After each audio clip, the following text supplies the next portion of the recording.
Bem-vindos a mais um Stormia Talks. Continuando a nossa saga aqui sobre o Mindset de inovação, trouxe mais 3 convidados aqui, meus amigos Maurício Serri. E aí, Maurício, tudo bem? Tudo bem, Doug? Fábio Nogue, nosso companheiro aqui. Olá, muito bom estar aqui novamente, ainda mais ao lado aqui do grande parceiro Maurício Serri. Grande. E para conversar aqui com a gente hoje, a gente trouxe a nova geração de empreendedores superdotados, programadores, Felipe Silva. E aí, Felipe, tudo bem? Fala, Doug, tudo bem? Prazer estar aqui, muito obrigado pelo convite. Isso aí. Gente, seguinte, a gente tá falando aqui com os caras millennials contra a geração Z. Eita. E a primeira coisa que a gente tava falando nos bastidores aqui era de como que era a programação na época que Maurício se formou e o Felipe tá se formando agora. E a gente tem um clash de titãs aqui, né? Qual que era a linguagem na sua época, Maurício? Pascal, Fortran, linguagem de programação em DOS, aqueles monitores monocromáticos, gravava em disquete, olha só. E eu falei pra ele, a data que eu me formei em 1998. E você? Ele falou, eu não tinha nem nascido. E hoje, qual que é a linguagem que você mais trabalha, Felipe? Acho que eu trabalho na base de JavaScript, né? Então, hoje a linguagem JavaScript é muito versátil, né? A gente consegue usar ela tanto do lado do front-end, back-end, aplicativos. Então, tem várias aplicações que a gente consegue usar, né? Mas hoje as linguagens da moda, digamos assim, né? São Python, JavaScript, R, enfim, tem Go, Golang, tem várias linguagens aí que estão sobressaindo no mercado. E assim, vamos falar de inovação, né? Para você que começou com robótica, né? O cara brincava de robótica, campeonato de robozinhos se dando porrada, não foi isso? Conta pra gente. Assim, sempre fui apaixonado por tecnologia desde os 10 anos, digamos assim. Quando eu tinha 11 anos, eu entrei pra equipe de robótica da minha escola, né? Eu me destaquei numa atividade, tinha que fazer o robozinho, a atividade era o robozinho chegar até um ponto, eu consegui programar ele além dos outros colegas da minha sala. E aí a professora falou, esse menino tem potencial aí. E aí ela me chamou pra equipe, mas no começo foi até meio frustrante, assim, porque durante muitos anos a gente competia e não ganhava nada. Então, digamos assim, time de futebol da 4ª divisão, que batia e não chegava, sabe, nem a disputar um campeonato de relevância. E aí no último ano, assim, que a gente... Depois de 4 anos competindo, né? No último ano que a gente tinha a idade para competir, que tem esse ponto também, a gente falou, não, vamos dar um gás aqui, e aí as coisas surgiram. Até perguntar, qual que era a linguagem de programação do robô? A categoria que a gente competia chamava FLL, First Lego League. Então, a base do robô era de Lego, e a Lego, ela tem alguns kits, né? Educacionais, isso. Então, você consegue... É uma linguagem própria ali, do Mindstorms, que chama. E aí, a gente conseguia usar a linguagem deles, que era visual, mas repleta de recursos, assim. Que bacana. Você comentou que a história foi diferente nesse último ano. O que aconteceu, Felipe? Nesse último ano, assim, a nossa base do time já vinha de alguns anos anteriores. E aí, a gente falou assim, não, agora vamos dar o máximo, né? Então, a gente treinava muito, assim. Imagina ficar na escola, a gente treinava fora do período, né? Então, a gente ficava 12 horas na escola. Então, Ninguém gosta de estar na escola, geralmente, né? Então... Ô, Nogueira, já interrompendo aí, como é que é um treino do robô da robótica? O que é um treino da robótica? Legal, bacana. A gente tinha uma equipe, então era 8 pessoas, 4 meninos e 4 meninas, e cada um tinha uma função. Minha função era ser programador, né? Então, eu programava o robô, mas também liderava a equipe. Então, acompanhava todo o progresso do que as pessoas estavam fazendo e tal. E o treino era basicamente você construir um robô que ele tinha uma mesa, assim, um pouco maior que essa, e ele tinha que executar tarefas autônomas. Então, você falou assim, pega esse cálculo, leva daqui até lá. E aí, cada tarefa que ele executava ganhava uma pontuação. E aí, no dia da competição, você tinha que dar um play no robô e ele se virar lá sozinho. Isso é muito louco, assim, porque todo mundo pensa que o robô, ele sempre vai ser preciso, mas vários fatores externos de física, iluminação, enfim, uma série de coisas influenciam, né, na performance. A própria linguagem de programação, né? Que você falou de treino, eu falei, na verdade, acho que a gente tá subindo um programa, né?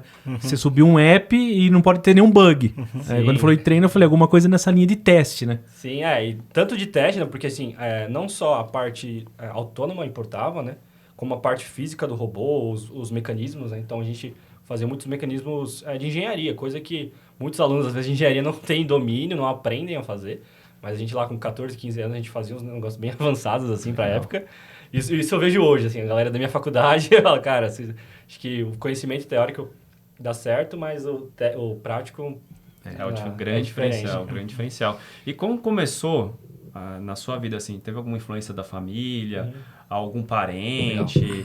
que botou essa onda de inovação na sua cabeça? Porque, cara, começar com robótica é inovador. Né? Tipo, ó, na família, normalmente a molecada tá jogando videogame nessa idade. Não fazendo videogame. celular. Né? Eu jogava videogame também. Eu gosto de videogame bastante também. Eu era uma criança normal, digamos assim, né? Mas não era um Atari. Era um PlayStation, né? Já era uma...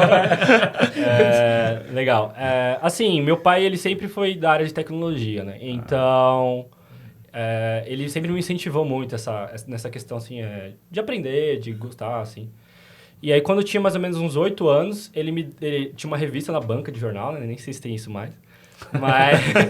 Mas tipo, tinha uma revista que a gente comprava para montar um robô. E aí, depois de você comprando, acho que uns meses, você tinha um robô pronto, assim. Era aqueles fascículos que nem de dinossauro. Isso. E montando. Só que toda semana tinha uma... Cada um vem com uma pecinha, né? Isso, Tem que esperar outra semana. Você chegou a terminar um? Porque eu sempre tive essa curiosidade. Porque assim, antigamente, gente, tinha um negócio chamado fascículo. Que as pessoas faziam coleção. E sempre o primeiro era o mais caro, né? Era tipo R$50 a primeira revista, que vinha com uma parte, ou do corpo humano, ou do robô, ou do dinossauro, e você vai montando. Só que ao todo, você ia ter tipo 60 fascículos. Isso. Ou seja, eram 4 anos para você montar o negócio. Exatamente. Então eu nunca conheci alguém que terminou esse negócio. Eu terminei a cabeça do robô, tanto que tá lá, viu? Essa parte, ó, tá vendo? Já é diferenciado. já. Tá lá em casa até hoje, assim, como recordação, que eu acho que dali veio a base para isso tudo, né? Porque o meu pai também, ele tem uma escola de cursos livres, né? E desde pequeno eu fiz vários cursos lá de programação, enfim, cursos de profissionalizantes e tal. Todos os cursos lá que tinha eu ia acabando fazendo. Isso foi legal, porque isso me deu uma base tanto para essa parte da robótica, quanto para quando eu comecei a minha vida profissional, né? Paralelamente, né, eu trabalhava já, então comecei a trabalhar muito cedo, tinha 14 anos. Então, eu fazia meus primeiros projetos ali, freelancers e tal, mas quando surgiu a minha primeira oportunidade, assim, de estar numa agência de publicidade e tal, eu falei, pô, vou começar a ganhar meu dinheirinho aqui também. Mas você já trabalhava com desenvolvimento? Desenvolvimento web, assim, manutenção de site, essas coisas mais básicas, e depois foi... E mais do que tudo, né? Essa experiência ele colocou em você uma semente aí de empreendedorismo muito grande, né? Sim. Meu pai, né? Acho que ele veio dessa carreira assim, de tecnologia para depois virar empreendedor, né? Então ele abriu essa escola mais ou menos 15 anos atrás e eu acho que ele é a minha grande inspiração, assim, para criar tudo isso e fazer essas coisas, né? Hoje você trabalha numa startup, certo? Sim. Chama Learn Machine. As pessoas confundem com Machine Learning. Normal. É só inverter, é Learn Machine. Isso. Como que funciona a sua função lá? O que vocês fazem hoje? Lá eu sou software engineer, né? Então eu trabalho nessa parte de programação. Então minha rotina é criar softwares ou criar programas para essa área de educação. E aí basicamente uma rotina muito de experimentação, de construir coisas novas, de pensar em novas tecnologias. Enfim, é basicamente isso. Como funciona, né, na cultura acho que é legal a gente puxar aqui de cultura, que a gente fala de inovação. Normalmente, inovação, se você não tem uma cultura da equipe toda, de todo mundo estar envolvido, você não consegue desenvolver nada novo. Como que é o workflow de vocês lá de inovação? Quais são as metodologias que vocês usam? Como vocês trabalham isso? Bacana. Acho que todo o conceito de startup, acho que tem desse ponto, né, de inovação. Então, qual que é o conceito da startup? Não sei se todo mundo conhece, mas é um modus operandi ali, de empresa que ela está toda hora experimentando, criando coisas novas e muitas vezes ela não sabe o que ela está fazendo. Então, ela não sabe o que vai ser o futuro. É verdade. E as empresas contratam, não sabe se vai funcionar ali também. Exatamente, né? Então, o produto que a gente tem hoje, amanhã vai ser diferente, que vai ser diferente do depois de amanhã. Então, essa rotina de inovação, essa cultura de inovação, acho que ela parte a partir da liderança, né? E desse ambiente. Acho que se você não tem um ambiente propício à inovação, desde autonomia, desde construção de ideias, experimentação, é muito difícil você sair desse modus operandi todo dia fazendo a mesma coisa. E de não penalização ao erro, que é uma coisa que a gente vem falando, né? Um atributo importante. Exatamente. Mas o experimentar e aprender rápido, né, Felipe? Eu acho que é um ponto principal aí. Então, acho que tem vários manuais de startups e tal, mas a base é errar e acertar. Errar toda hora, né? Então, você está toda hora aprendendo. Acho que esse é o processo. As startups que demoram muito tempo para aprender e demoram para errar, elas, consequentemente, vão, uma hora ou outra, sofrer bastante com isso. E aí pode chegar casos de falência, enfim, outros casos mais graves, assim. Vamos puxar agora uma coisa interessante que você estava falando pra gente sobre hackathon. Legal. E uma coisa que eu acho interessante, a gente tem vários tipos de competição pelo mundo. O hackathon, me explica para o leigo aqui. Eu sei muito por fora que eu nunca participei, eu só vi acontecendo. Uma competição entre programadores para alguma solução, normalmente de alguma empresa, ou internamente dentro dessa empresa, ela faz com seus engenheiros de software ou pessoal de programação, até para achar uma solução mais rápida e incentivar essa galera. Me conta um pouco mais a sua experiência com hackathons. Só corrigindo um pouco, né? Acho Tá que hackathon ele vem ali de um manifesto, né? Então, você pesquisar aí manifesto hackathon no Google, você vai achar meio que não é norma, né? Mas é assim, o que a galera definiu, o que é um hackathon, né? Então, hackathon, a ideia do hackathon é você, a partir de um período curto, de uma semana, um final de semana, você sair ali com um projeto testado, validado, alguma ideia que surgiu a partir daquele final de semana, ou um período um pouco maior. Então, essa questão do hackathon, ela é bem interessante porque várias empresas começaram a lançar hackathons com vários objetivos, né? Um principal deles é contratação. Então, hoje em dia, a gente está cada vez mais difícil contratar pessoas talentosas, com habilidades extraordinárias, digamos assim. E aí, o hackathon é uma forma que a gente consegue de meio que jogar esse desafio para a galera e ver, como que você se sobressai ali naquele final de semana, naquele período curto, né? Mas, além disso, você tem vários outros benefícios do hackathon. Você tem, desde você fazer networking, então você conhecer gente de várias empresas, vários backgrounds. E outro ponto que você comentou o hackathon ele não é exclusivo para engenheiros de software. Ele envolve pessoas de negócio, envolve pessoas de marketing, envolve pessoas de design. Então, ele é uma competição mais ampla, assim, né? Maurício, você já participou de algum? Eu participei, até né, no comentário que você falou aí de talentos, eu participei de um que teve aqui no Brasil, aqui da NASA. Foi eu não lembro não, a NASA fez um projeto... NASA Space Apps. Exatamente, eu participei do primeiro. Que legal. E assim, o mais engraçado, né? Que quando eu cheguei lá na entrada, assim, uma galera vestido de espada de Star Wars, pessoal com mochilinha pra dormir. Era Comic Con, né? Pois eu falei, entrei no evento errado. Mas aconteceu exatamente o que você falou, porque foi o primeiro que eu participei, a gente fez uma inscrição de uma equipe, né, da Unimed. Levamos 3 programadores e aconteceu ao contrário, né? Os 3 programadores foram contratados por outra empresa. Foi o primeiro e último. Agora, que nem olheiro de futebol, que né? nem olheiro de futebol. Você faz amistoso e de repente rouba o seu jogador. É a peneira. Mas foi muito bacana. Eu falo assim, a gente ganhou o prêmio ali, fez networking ali e entregou um projeto funcionando. Sim. Que eles fizeram lá um projeto lá para conectar no satélite da NASA para ver se teria a tempestade, alguma coisa assim, né? Mas muita gente jovem, muita gente de idade mais avançada, muita gente não da área de TI. Por que você apontou para mim nesse momento? Eu fiz assim pra gente assim, ó. É porque você acha que só eu que formei em 98, né? Não fui, não. Mas é muito bacana. Legal. O Nogue, você vai falar um pouquinho, vai fazer um hackathon desse pra gente lá, não vamos não? Sim, vamos fazer. Vamos trabalhar. Acho que a gente vai comentar um pouquinho sobre o que a gente pretende trabalhar em conjunto. Stormia com a Unimed Lab. Isso aí. Muito legal, muito legal. Puxando agora o Felipe de volta aqui para o nosso bate-papo sobre inovação, mindset de inovação. Para você na startup, o que você acha que são os grandes diferenciais assim no dia a dia, de pensamento, mentalidade mesmo assim? Quando você tem um grande problema, como que vocês fazem para resolver esse grande problema assim? Qual que é o caminho? Você fala, cara, travamos no software aqui, a gente não consegue mais validar. Como que a gente vai resolver esse problema? A gente sempre, na empresa lá, a gente tem um conceito que chama Start Small, Think Big. Então, tudo que a gente quer validar, por mais mirabolante que seja, a gente tenta pensar e reduzir ele a um mínimo microescala, assim, digamos assim. Então, um exemplo, vamos construir um foguete. Qual que seria a forma mais barata e mais rápida de validar isso?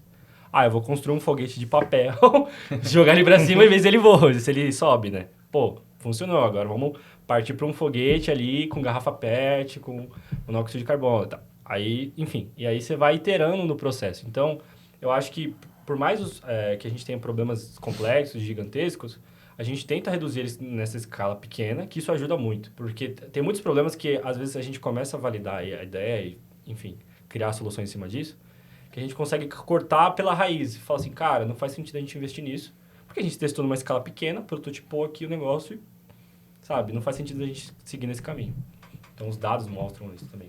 Agora, Felipe, nessa linha aí também de perguntas, né? A startup normalmente ela nasce com uma cultura ágil, né? Então ela já é cultura de inovação, diferente, né?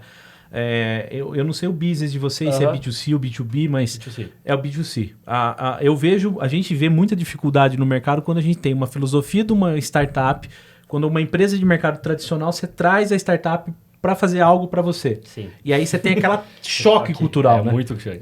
Na tua visão, tipo né? um dinossauro correndo com o Usain Bolt.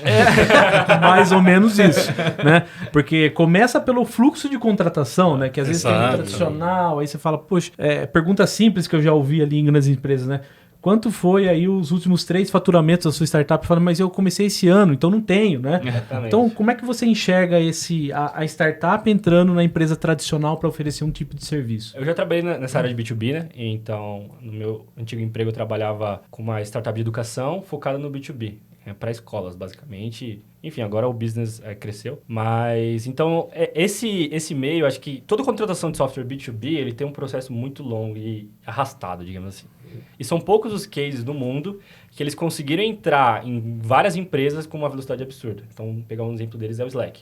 O Slack conseguiu, com alguns macetes aí, conseguir disseminar e... Por isso que foi vendido pelo que foi vendido para Salesforce. Foi 2 bi, né? Foi uma coisa assim. Eu não lembro o valor agora, mas foi... Tipo por essa estratosfera aí. Mas a partir do momento que você cria uma solução e você quer vender ele para uma outra empresa, você tem que pensar também que tem 2 formatos, né? Tem muito da questão da personalização, que eu acho que talvez aconteça muito com vocês e com qualquer empresa acontece. Eu quero contratar aquela plataforma XYZ, mas eu preciso que ela tenha o meu nomezinho lá, ou minha cor. Normal, tradicional.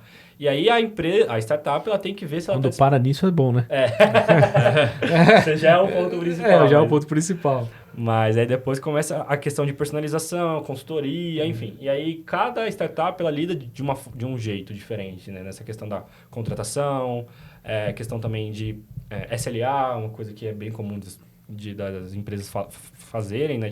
SLA, para quem não sabe aqui que está ouvindo, defina SLA. É um acordo de nível de serviço. Então, eu vou contratar o Felipe, eu vou falar assim, para resolver um problema, você demora 2 horas. Para me fazer uma melhoria, 1 semana. Esse tipo de acordo. Fazer um apêndice de um glossário aqui. Porque tem gente que escuta o podcast que não faz ideia do que a gente está falando aqui. Pois a gente tem o Startupês, né? Já tem dicionário aí também. Exatamente. E aí, assim, cada empresa tem esse viés, esse jeito de trabalhar, na real. E aí é muito difícil a gente conseguir entrar com velocidade nas empresas, né? Então, por exemplo, no nosso mercado que a gente trabalhava era escolas. Então, o tempo médio de uma escola implantar um software era 1 ano e meio. Olha só. Que loucura. Até que é rápido, né? Se for parar para pensar em escola, que normalmente ele espera uma geração acabar para ele inovar A gente alguma estava coisa. falando de cultura, né? Exato, Então, imagina, assim, toda inovação que vai ser criada hoje, 1 ano e meio depois ela vai estar... Assim, se a escola comprar ideia, tem esse ponto também. Né? Isso diz implantação, né? O que vem antes é outra coisa. Mas, e acho que empresas tradicionais não mudam, acho que muito esse cenário, né? Porque você tem a questão de treinar o colaborador, você tem a questão também da adesão à ferramenta, às vezes os colaboradores não estão familiarizados, questão de dados, integração de banco de dados, RP, né?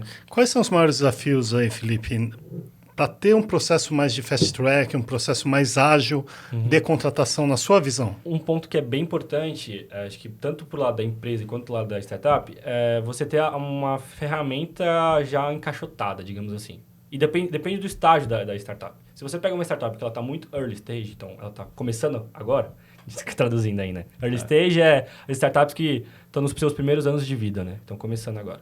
Se você pega essa startup e essa empresa que está começando agora e vai fazer uma contratação de um serviço dela, provavelmente o produto dela vai mudar muito. Então, a empresa ela tem que ter ciência disso e tem que usar isso ao seu favor. Eu sou um cliente novo aqui, eu estou um dos primeiros clientes ali. Eu vou criar relacionamento com aquela startup para a construção do software, do produto dela, eu ser beneficiado também. Que é o estágio em que ainda não foi encontrado o Product Market Fit, né? Exatamente. E aí, traduzindo aí, o produto, digamos assim, um produto já disponível para o mercado, adequado para o mercado. É a necessidade do consumidor, né? Falando bem assim, né? Tipo, a gente tem uma ideia, acha que pode funcionar aqui, a gente tem que testar ela. Será que ela tem fit, né? Ela funciona para esse mercado? É um problema real que as pessoas têm aqui que a gente está atacando? Acho que é bem complexo isso, né? Para uma grande empresa como vocês, né? Na hora que você pega uma startup assim, em early stage, assim, como que é? Praticamente é um projeto, vira uma célula de inovação mais do que uma startup, né? Eu creio. Vira mais um projeto do que um novo negócio. Essa é uma conversa que a gente vem tendo muito na seguradora, porque a gente quer, eu acho que muito desses benefícios que você colocou, dessa mentalidade rápida, de aprender e experimentar, é aquilo que foi falado, né? O dinossauro correndo lá com... E aí, o que a gente vem conversando é justamente dessa forma. Quando a gente vai se relacionar com uma startup, não olhar para a startup como um fornecedor qualquer. Existe um processo aí de aprendizagem mútua. E aí eu acho que existe esse papel também da empresa de entender que ela pode atuar como se fosse de uma forma mais consultiva. Legal. Então você vai passar, provavelmente a startup não vai ter o processo, por exemplo, de governança de dados e tudo mais de uma forma tão estruturada quanto uma empresa. Sim. E aí você precisa trabalhar, eu acho que a empresa também tem que mudar muito a cultura e a forma como ela enxerga a startup. Você concorda com isso? Sim, com certeza. E acho que também tem esse lado também de que a startup ela tem recursos limitados, né? Então, imagina, ela está criando um produto ali, ela tem mão de obra escassa, ela tem, às vezes, capital, muitas vezes escasso. Então, você tem que saber lidar muito bem com que prioridade para ela. Então, muitas vezes, uma empresa mais estruturada, mais bem definida no mercado, ela já tem todos esses processos, né? Governança, transparência de dados, LGPD, um monte de coisa. E aí, uma startup, às vezes, ela não vai dar conta disso tudo. E aí, acho que é legal ter essa troca para conseguir ter inovação dentro dessas empresas, né? E uma pergunta que eu ia fazer, você já tem contato com alguma startup lá dentro da Seguros Unimed? Como que é isso? Sim, nós temos contratos. O tempo de contratação é um pouco menor, 6 meses. Então... melhorou. Já está melhor. Acelerado. Mas temos alguns cases, sim. A gente até teve um case recente que foi lá pela Odonto mesmo, né? Então, sou superintendente da parte de inovação e odontologia, em que a gente desenvolveu um projeto com uma startup, que ela se chama Infinity, com professores da Unesp, e ele tinha um fomento aí via FAPESP, né, do programa PIP. Então, foi para a gente, tem sido um grande aprendizado, porque esse projeto continua a rodar. Né? A gente ganhou, inclusive, um prêmio bem significativo, que a gente ficou em primeiro lugar nas 100 mais inovadoras no uso de TI, que é promovido pelo ITMedia. Foi um processo justamente de construção conjunta, porque a solução não estava totalmente pronta. O nosso desafio agora é realmente escalar para que o projeto também não dependa somente da seguradora, né? Mas que seja um produto realmente escalável, um produto pronto para mercado. E essa célula fica fora da Seguros ou vocês internalizaram? Internalizamos. Todo esse processo, a gente vem trabalhando com uma proposta nessa nova visão do Storm, com um processo de internalização, utilizando os nossos recursos mesmo, mas não como uma área de inovação. A gente tem falado que a gente é muito mais uma frente de facilitação. Então, quem participa desse processo são líderes que são gestores de outras áreas da companhia, gestão de dados, a parte de desenvolvimento digital. O próprio RH ele tem que estar participando de uma forma muito importante, porque a gente está falando de cultura organizacional aqui. Então, tem sido um processo de aprendizagem para a gente também. E como que as startups, às vezes, chegam até vocês, assim? Como que é esse contato? Ou vocês vão até elas? Como que é esse? É isso que a gente vem estruturando, a gente vem trabalhando muito com o Unimed do Brasil. Porque o Unimed do Brasil... um podcast. Entendi. Mas é um canal. É um canal. Mas é um canal. Não é piada, é real. É real, isso é verdade. Mas acho que de uma forma bem resumida ali, né? Quando a gente fala do sistema Unimed, ele está em 90% do território nacional. A gente tem mais de 256 operadoras. A Seguros Unimed é uma operadora, além de Seguro Saúde, tem a questão de odonto e as outras coisas de seguro. E a gente acaba sendo muito atrativo para o segmento de saúde. Eu não estou nem falando do que o Nogue falou de odonto. E por que a gente é atrativo? Né? Porque o sistema tem o médico no consultório, né, 120 mil médicos, tem as operadoras, tem o hospital próprio, são 154 hospitais, e a gente tem muito dado primário. Então, startups no estágio inicial, elas procuram muito a gente para validar as ideias no segmento de saúde. E aí, para você ter uma ideia, a gente tem o ranking das 100 Opens Startup, né, do Open Corps. O Sistema Unimed ficou em primeiro do segmento de saúde, como mais atrativo, e 8º em todos os segmentos. Justamente por essa questão de capilaridade e tamanho. E a forma que a gente tem de atrair essas startups é fazendo eventos, parcerias. A gente fez só esse ano, acho que foram uns 5 eventos, né, 3 meses, que a gente lançou para as startups se inscreverem para fazer esses desafios. E hoje no portfólio nosso a gente tem 109 startups já em produção no sistema. Que legal. 109. Caraca. Com investimento no ano passado fechado de 30 milhões de reais. Caraca, vocês investiram em startups também? Eu falo assim, o investimento não só na questão da aquisição, mas a contratação do serviço, o desenvolvimento. Mas nós temos também o investimento. Nós temos o equity. Por exemplo, você chegou lá, a gente estava falando até com o Nog, né? Preciso fazer uma parceria para validar uma ideia. Ok, então a gente vai dar todo esse background para você validar a tua ideia e a gente vai fazer uma questão de equity aqui, né? De troca, de uma participação da empresa para fazer uma evolução com ela. Então a gente tem esses modelos, né? Que legal. Mas o podcast é muito atrativo. E temos uma faculdade também. Você que é da parte de EdTech, tem uma faculdade Unimed que faz parte da Fundação Unimed. Que legal, bacana. É verdade. Acho que isso é interessante, né? Porque, assim, quando eu estava dentro dessa empresa de educação B2B, era muito difícil ter esse contato com as escolas, entrar nas escolas. E eu acho que todos os empreendedores, donos de startup, que trabalham em startups, que queiram, às vezes, entrar no sistema de saúde, eles acho que veem essa mesma dificuldade de chegar até o Nog, de chegar até o Maurício, enfim. E eu acho que criar esse canal e essa transparência de falar, cara, a gente está aberto para vocês. Porque, às vezes, a pessoa de startup fica tão pensando muito no mundinho dela que, às vezes, ela tem uma barreira, sabe? Então, a galera de startup está aqui, às vezes o sistema de saúde está aqui. Mas você não acha que tem muito de, tipo, tem startup que tem um foco e tem um exit, né? Tem uma compra para uma empresa. Sim. E tem outra que está querendo quebrar essa empresa. Sim. Tem gente que realmente começa a startup já pensando em romper, né? Sim. Ser disruptiva mesmo, ser a próxima Airbnb, quebrar o segmento. Saúde, o jeito que os caras estão fazendo, eu quero entender, vão quebrar esses caras. Que nem o Uber fez com táxi, a Airbnb está fazendo com hotéis. Sim. Né? Mas você vê que depois de uma mudança, a Airbnb está fazendo hotéis, né? Não sei se você já viu que eles estão construindo hotéis agora também. Você vai vendo que como vai mudando as coisas. Inovação é isso, né? Não é separar no tempo. Putz, deu certo, agora cheguei aqui e me aposentei. Não, a inovação é você ir sempre cada vez mais e mais e mais. Como que é para vocês isso, né? Eu acho que essa geração sua, né? Tem 23 anos, uma outra geração. Como vocês pensam isso? Vocês têm já nativo digital, né? Então para você é muito natural você fazer o update do seu celular. Né? Já põe no natural. Tem gente que tem medo de fazer update do computador e parar de funcionar, entendeu? O bug do milênio, você soube que é isso? Você soube, né?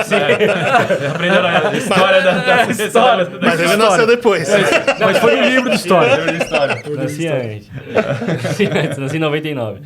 Mas acho que, respondendo a sua pergunta, Doug, acho que em relação a essa parte a gente estar próximo dessa questão da tecnologia, por um lado ela é positiva, claro, então a gente tem acesso à informação e tal, mas por um outro lado a gente acaba, às vezes, tendo muita facilidade e preguiça, né? Então, às vezes, a tecnologia ela tem dois viés, né? Um que é facilitar acesso à informação, e o outro que é você não querer mais fazer nada porque tem tanta informação, né? Então, hoje em dia, a gente está munido tanto de informação que, às vezes a gente fala, cara, será que isso aqui é verdade? Será que isso aqui é mentira? Aí surgem as fake news. Tem até um nome, né? Chama infodemia. Então. A pandemia de informação. E é real, a gente sente isso, né? A nossa passagem de tempo, né? A gente sente, cara, parece que da pandemia até agora passaram-se 15 anos. De tanta coisa que aconteceu. Tecnologia, sempre falo muito do exponencial, né? Nosso modo de pensar é linear, né? Nossa vida é linear. Na hora que você pensa exponencial, sua cabeça explode junto, cara. Que o 10x, né? A meta eu quero que essa startup a cada um ano tem que triplique, é 10x, né? A meta dos caras é 10x. Você tem que crescer 10 vezes o que você já era, senão eu não vou te comprar. Né? Isso é um exit normalmente que os caras fazem essa valuation, né? Você falando de banco, né? Você pegar o banco investidor, né? VC, né? Que é o Venture Capital, que é o cara que, assim, a diferença, é legal até trazer o startups, né? O que é o Venture Capital? Você me corrige se tiver alguma coisa errada, que eu acho legal de trazer isso. Pensa assim, eu vou pegar um empréstimo no banco, mas o meu negócio, o banco nem sabe o que é. Eu vou atrás do Venture Capital, que é um cara que vai arriscar uma coisa que pode dar muito, muito certo. Então, por isso que ele está sempre atrás dos 10x. Pro cara investir numa coisa que ele não sabe que vai dar certo, ele tem que pelo menos esperar esse 10 vezes que ele vai investir, né? Mas acho que ele já tá ciente também que a maioria vai dar errado. Exatamente. Porque essa é a É a estatística. taxa de sucesso. Que é o que a gente está sofrendo hoje, né? Você vê a bolha da startup até 2021 e agora o negócio, o cara fala, meu, quero meu dinheiro. Sim. Cadê? Sim. A gente voltou, eu tava falando, foi alguém nessa semana eu falei que tava falando, cara, o EBITDA voltou a ser pauta nas reuniões de investimento. Que antes falava com startup, era só para, cara, quantos consumidores a gente vai ter nessa startup aqui? Esse aplicativo vai bombar, não vai? Não, agora, cara, quanto que isso vai me dar de dinheiro de retorno? E essa conversa começou a mudar agora com essa crise que está tendo nas startups. Para vocês, quando vocês procuram uma startup, né? Para vocês, esse pensamento, como que é, né? Direcionando primeiro para você. Vocês pensam primeiro como que vai resolver um problema ou já pensam junto como que eu vou monetizar esse problema? Cada startup ela tem meio que um processo de concepção e criação de um produto e a sua história, acho que tem muita religação com isso, né? Então tem startups que elas partem, às vezes, de um founder, de um fundador, né? De um CEO lá, um cara que comanda. Que ele, às vezes, estava dentro de uma empresa, viu uma oportunidade e transformou aquilo num negócio. Tem outras startups que elas partem de testar ideias até acertar uma ideia. Enfim, cada startup tem mais ou menos sua história. Isso é um modo de criar as coisas, né? Então, a gente enxerga isso como, nessa parte de criação, né? A gente tem meio que um modo operandi ali de testar as ideias, avaliar métricas. Então, testar no mercado. Então, vamos criar, sei lá, um produto XYZ. Vamos dar aqui para 1.000 pessoas testarem. Como que esse produto performou ali? A galera gostou, não gostou? Melhorou um pouquinho ele. Agora vamos testar se ele dá dinheiro, conversão, né? Então, trazer aquilo para cobrar das pessoas. Então, no primeiro momento é gratuito, depois a gente tenta cobrar. Se a galera aderiu isso, vamos seguindo e incrementando, né? Então, acho que é mais ou menos esse processo. Vocês participam de algum programa de mentoria? Não. A gente tem um escopo de empresa bem pequeno ainda, então a gente meio no nosso lado, assim, mais ou menos. Mas a gente não tem mentoria ainda, não. Ainda, né? Ainda. Já ouviu falar do 110.1? Pois é. Legal. Mas pensando a mesma pergunta, eu acho que você tocou num ponto que a gente até estava discutindo lá na seguradora também. E quando a gente conversa com uma startup, muitas vezes a pessoa... Você falou do problema, né? Para resolver um problema. Sim. Só que aí também tem uma mudança importante por parte da empresa, porque a empresa já tem um desenho de solução, muitas vezes. Sim. E ela vai por solução. Personalizado. E eu acho que esse é um grande problema para dar um match. Sim. Porque a gente vai com viés daquilo que é esperado. Que você acha que é a solução. E aí toca em um outro ponto que eu acho que é importante, eu até queria te perguntar. Porque dá uma tentação muito grande, porque cada empresa que você vai falar, provavelmente vai falar, olha, eu faço isso. mas se você fizer isso Pra aqui, mim isso aqui, interessante. a outra vai falar outra coisa. Isso. Então, acho que tem um momento em que, eventualmente, você vai ter que falar não. Sim. E é uma tentação grande Isso. Difícil. despersonalizar, né? Isso. Porque cada um está pedindo uma coisa. Como que é esse processo? Porque você, nessa busca por achar o Product Market Fit, vocês podem ficar descaracterizados. Aham. Sim. Então, assim, como na startup que eu trabalho hoje é muito focado no B2C, talvez não tenha tanto esse problema. É claro que, assim, tem sempre aquela pessoa que dá um feedback ali na Play Store, App Store. O aplicativo poderia ter aquilo, poderia ter isso. A gente ouve isso, mas a pressão é muito menor. Diferentemente de um B2B, que você está contratando um serviço ali, um SaaS, um software... traduzindo aí. SaaS é Software as a Service. É um serviço Plano que de assinatura. É, um plano de assinatura ali. De algum aplicativo que você vai usar no dia a dia. Isso. E aí... Legal. E aí, quando a Seguros Unimed vai contratar alguém... E aí, tem muito da maturidade, acho que da startup. Então, no começo, na startup que eu trabalhava antes, no começo a gente personalizava tudo. Então, era botãozinho colorido, era nome das coisas. Vamos criar... A escola tal tá pedindo isso daqui.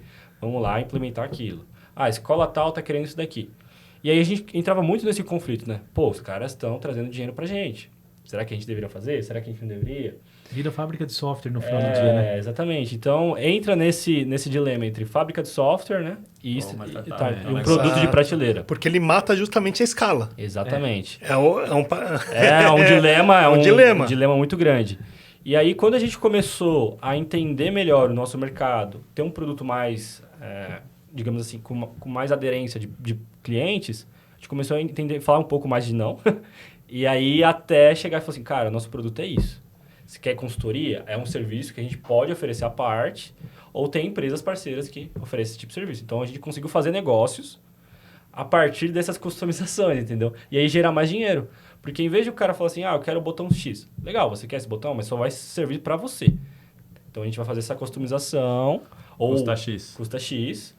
Ou a empresa tal, software house, a empresa que presta um serviço, vai fazer e vai na nossa plataforma ali, entendeu? Então, legal. É isso que a gente... isso que o modus operandi que a gente fazia. Mas era muito da maturidade. Então, se você pega uma startup que está bem no começo, provavelmente ela vai aderir a todas as customizações que você pedir, isso que você vai fazer, porque... Ela precisa faturar de alguma maneira, precisa faturar. Agora me conta um pouquinho da sua experiência. Você foi pro Vale do Silício. Legal. Quais empresas você visitou lá e o que você aprendeu no Vale do Silício? Que eu acho bem legal quando você faz a imersão lá.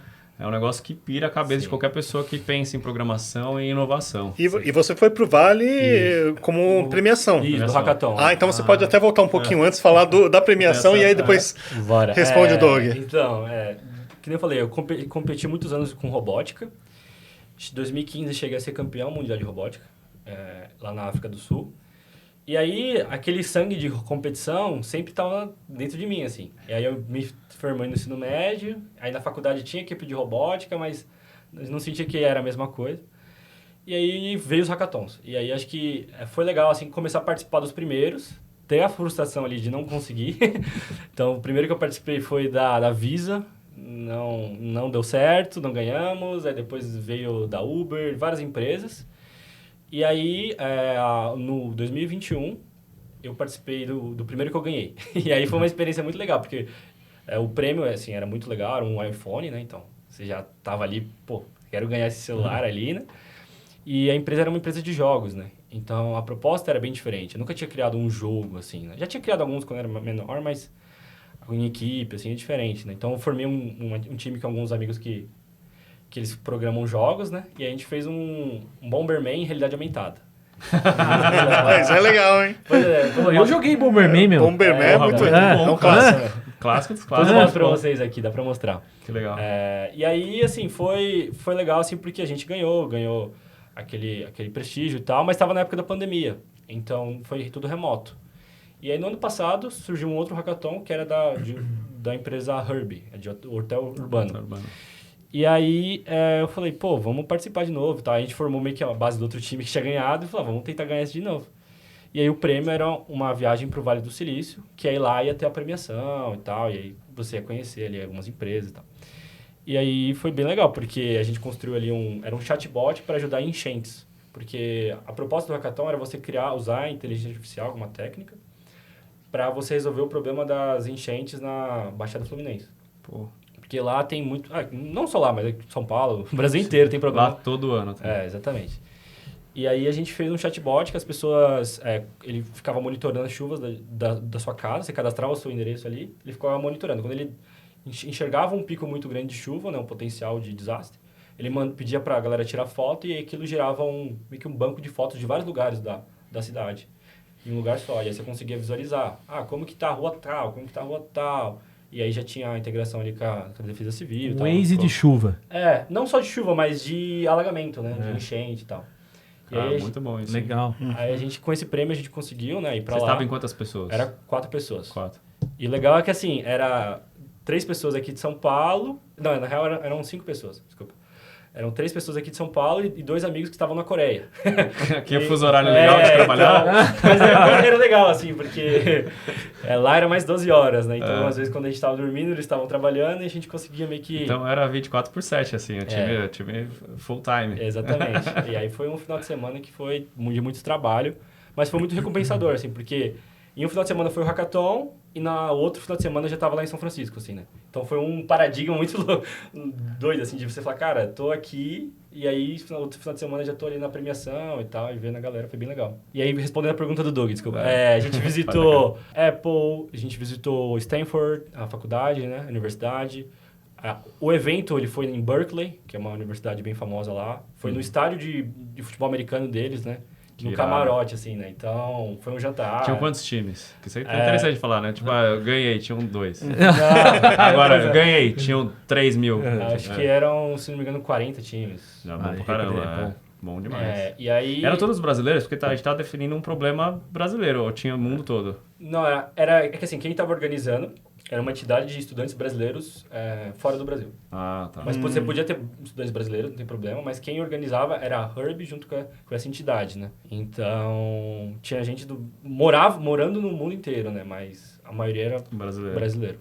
E o que te motiva, o que mais te motiva a participar de um hackathon? Legal. É a premiação, é a adrenalina lá, a Legal. competição. Bacana. É ficar sem dormir. Tem esse ponto também. Assim, acho que a premiação ela é legal, então ela é um grande motivador. Então, geralmente, quando eu vou escolher um hackathon, ou vou participar de um hackathon, essa premiação, ela me... Pô, isso aqui, legal, uma viagem, um iPhone, um não sei o quê. Isso motiva, mas o fato também do problema a ser resolvido. Então, acho que isso é legal também. E de qual que é a empresa que está organizando, assim. Por que eu falo de qualquer empresa? Porque, dependendo de como que é a empresa e do jeito que ela organiza, muda completamente a dinâmica do hackathon. Então, eu já participei de hackathons que eles eram muito mais focados, às vezes, numa demanda muito específica da empresa. E aí até fere um pouco o manifesto do hackathon, assim, digamos assim. Porque a ideia do hackathon é ser um negócio com ideias livres, né? Que a empresa não tenha posse sobre o que você criou ali. Deixa de ser um hackathon pra ser tipo, cara, me resolve esse meu problema aqui de graça. Exatamente. Tô te dando um iPhone pra você resolver meu problema. Exatamente. E conhecer gente, né? Acho que eu gosto bastante de fazer network, de conhecer pessoas, histórias. E acho que isso é o que me motiva bastante também. Agora, sobre... Acho que é um dilema que a gente tem hoje também, né, Felipe? Sobre startups. Você estava falando no começo aí. A gente hoje tem... Você falou, startup, eu estou lá numa pequena empresa, construindo, blá, blá, blá. Hoje a gente vê, às vezes, empresa como o Nubank que se posiciona ainda como startup, né? Na tua visão aí, até para explicar esse conceito para grandes empresas, né? O que te caracteriza como startup na tua visão hoje? Eu vi um vídeo recentemente do CEO do iFood, o Fabrício Blois, que ele fala que o iFood ele se porta tanto como uma startup quanto uma empresa grande, né? E acho que no Nubank é o mesmo caso. É isso aí. E esse vídeo é bem legal, chama Ciclo de Vida de Produtos. Se precisar no YouTube, vocês vão achar. E aí, o que eu acho que é legal desse negócio de startup e de empresa grande? Acho que a startup está muito pensando em resolver problemas com agilidade. Então, a gente já falou ali de errar rápido, consertar rápido, aprender rápido. Isso é muito difícil. É legal eu falar aqui bonitinho e tal, mas na prática é muito difícil. Porque a gente, como ser humano, a gente fica muito apegado às ideias. Então, o Nogue tem uma ideia ali de criar uma solução XYZ lá dentro da Seguros. Ele vai, às vezes, com aquela ideia, matutar ela durante anos. E se ela der certo ou não, aí tudo vai depender de como ela foi validada, né? E isso numa startup é difícil de você demorar tempo, porque você não tem tempo. Essa é real. O recurso é limitado, o recurso é escasso. Então, acho que esse modo operandi de você experimentar as coisas, como se fosse um cientista maluco lá de... Vou juntar uma coisa com a outra, ver se explode. Acho que esse é o modus operandi de uma startup. E o modus operandi de uma empresa grande é ter burocracia. E a burocracia, muitas vezes, é relacionada com coisas negativas. E isso não é verdade. E eu estava pesquisando até hoje o que é burocracia. Não sei se vocês já pesquisaram, mas burocracia é você definir processos ali para tudo correr conforme as coisas deveriam... Normas, especificações... Compliance. Toda a governança. Governança, né? E a parte do ESG, né? Que a gente sempre esquece, né? A gente lembra do E muito, né? O meio ambiente é muito falado. Social quase toca. Governança ninguém quer falar porque é um tendão de Aquiles, né? Pois é. E aí eu acho que essas duas culturas, né? Essas duas formas de trabalhar são muito contrastantes. Mas, ao mesmo tempo, eu acho que dá para você ter elas dentro de áreas específicas. Principalmente área de tecnologia, área de criação de produtos.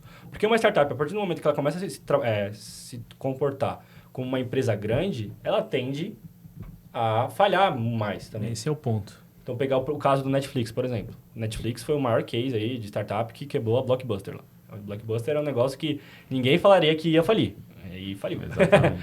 E não comprou Netflix. Exatamente. Não comprou Tiveram oportunidade. oportunidade. Isso. Vocês estão vendo isso passar na frente de vocês. Não façam o mesmo erro, né? Tipo isso. Exatamente. E aí a Netflix, o que começou a acontecer com ela? Ela começou a perder assinante, começou a perder mercado pra Disney, Disney Plus, etc e tal. E aí eles falaram, opa, estamos começando a se comportar como uma empresa grande.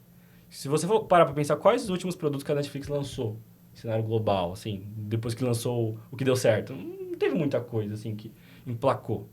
Então, ela teve que fazer aquele primeiro corte de pessoas aí que estão acontecendo em várias startups. É um negócio triste, né? Mas aconteceu isso.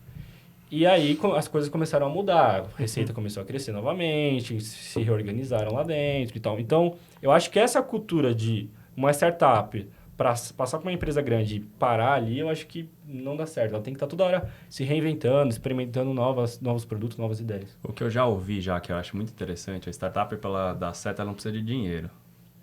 Quando tem muito dinheiro, normalmente começa a dar errado. E essas empresas, quando, tipo Netflix, vem com um caminhão de dinheiro de repente, ela começa a se complicar. Porque ela fala, não, puta, agora eu preciso de mais gente na operação. E aí infla a operação pra caramba.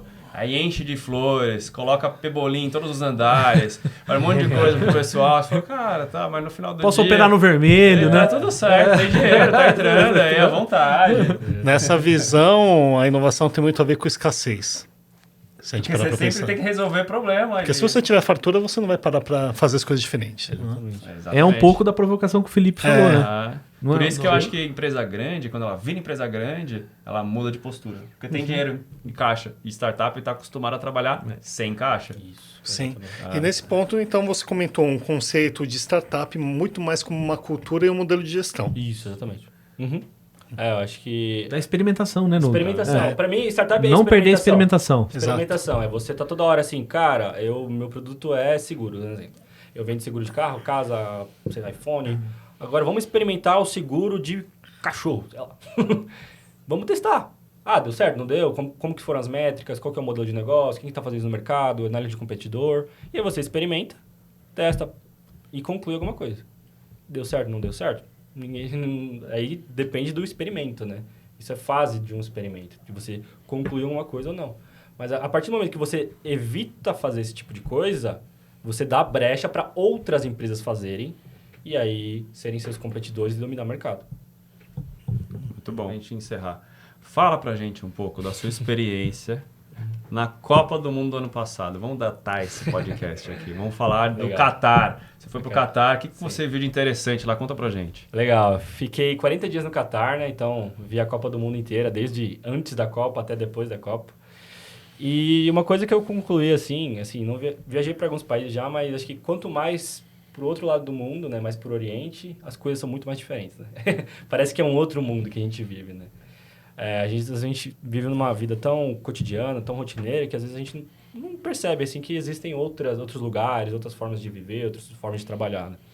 E aí, chegando lá, acho que o grande choque cultural foi a religião. Acho que lá a base da religião rege a sociedade.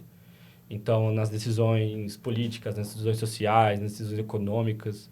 Então, a religião, ela permeia quase tudo. E aqui no Brasil, a religião influencia, com certeza, na sociedade, mas acho que não tanto quanto lá. É mais diversa aqui, né? Você não tem uma única religião lá, é uma só que domina. Né? A gente já teve a católica aqui, mas hoje não é mais, né? É laico, né? Exatamente. Primeiro choque, todo lugar você tinha mesquita, 4 horas da manhã, tocando barulho. Que eles tocam, eles rezam, eles fazem uma oração 5 vezes ao dia, né?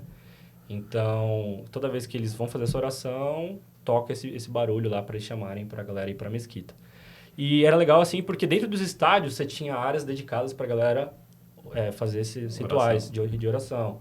Dentro de banheiros, lugares públicos, enfim. Todos os lugares tinham lugares que eram os tapetinhos, que a galera ia lá e ficava lá 5 minutos orando, né? E aí desde o futebol, né? Então você vê as estrelas do mundo, né? Então eu cheguei a ver todos os craques ali dentro de campo, Neymar, Mbappé, Messi, enfim, Cristiano Ronaldo. Tava na final da Copa do Mundo também, vi lá que ele jogasse dentro de campo.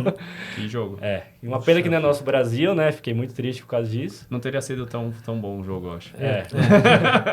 A Uma... final foi incrível. Mas eu tava lá também no jogo Brasil-Croácia, atrás do gol dos pênaltis, na Frigideira tava Nossa, mais... então você tava sem meia nesse dia, pé frio.